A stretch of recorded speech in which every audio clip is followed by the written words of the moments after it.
سارا وفات پاتی ہے، ابراہم ایک قبرستان خریدتا ہے۔ اور سارا کی عمر 127 برس کی ہوئی۔ سارا کی زندگی کے اتنے ہی سال تھے، اور سارا نے کریت اربا میں وفات پائی، یہ کینان میں ہے اور حبرون بھی کہلاتا ہے۔ اور ابراہم سارا کے لیے ماتم اور نوحہ کرنے کو وہاں گیا۔ پھر ابراہم میت کے پاس سے اٹھ کر بنی ہت سے باتیں کرنے لگا اور کہا کہ میں تمہارے درمیان پردیسی اور غریب الوطن ہوں۔ تم اپنے ہاں گورستان کے لیے کوئی ملکیت مجھے دو، تاکہ میں اپنے مردے کو آنکھ کے سامنے سے ہٹا کر دفن کر دوں۔ تب بنی ہت نے ابراہم کو جواب دیا کہ اے خداوند ہماری سن، تو ہمارے درمیان زبردست سردار ہے۔ ہماری قبروں میں جو سب سے اچھی ہو اس میں تو اپنے مردے کو دفن کر۔ ہم میں ایسا کوئی نہیں جو تجھ سے اپنی قبر کا انکار کرے، تاکہ تو اپنا مردہ دفن نہ کر سکے۔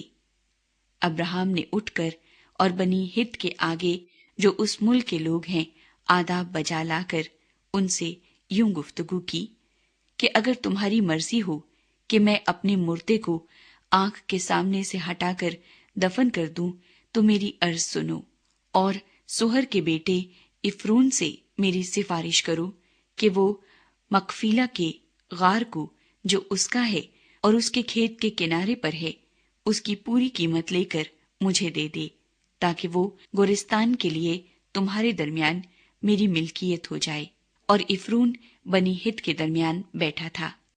تب افرون ہتی نے بنی ہت کے سامنے ان سب لوگوں کے روبرو جو اس کے شہر کے دروازے سے داخل ہوتے تھے ابراہم کو جواب دیا، اے میرے خداوند، یوں نہ ہوگا، بلکہ میری سن، میں یہ کھیت تجھے دیتا ہوں، اور وہ غار بھی جو اس میں ہے تجھے دیے دیتا ہوں۔ یہ میں اپنی قوم کے لوگوں کے سامنے تجھے دیتا ہوں، تو اپنے مردے کو دفن کر۔ تب ابراہم اس ملک کے لوگوں کے سامنے جھکا۔ پھر اس نے اس ملک کے لوگوں کے سنتے ہوئے افرون سے کہا کہ اگر تو دینا ہی چاہتا ہے تو میری سن، میں تجھے اس کھیت کا دام دوں گا، یہ تو مجھ سے لے لے، تو میں اپنے مردے کو وہاں دفن کروں گا۔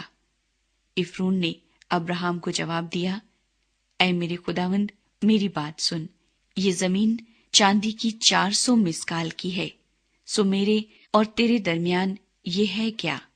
بس اپنا مردہ دفن کر۔ اور ابراہم نے افرون کی بات مان لی۔ سو ابراہم نے افرون کو اتنی ہی چاندی تول کر دی جتنی کا ذکر اس نے بنی ہت کے سامنے کیا تھا، یعنی چاندی کی 400 مسکال جو سوداگروں میں رائج تھی۔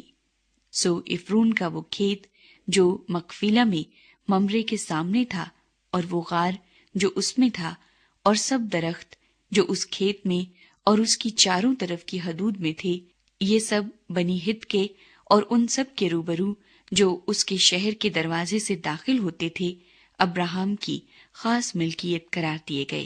اس کے بعد ابراہم نے اپنی بیوی سارہ کو مقفیلہ کے کھیت کے غار میں جو ملک کینان میں ممرے یعنی حبرون کے سامنے ہے دفن کیا۔ چنانچہ وہ کھیت اور وہ غار جو اس میں تھا بنی ہت کی طرف سے گورستان کے لیے ابراہم کی ملکیت قرار دیے گئے۔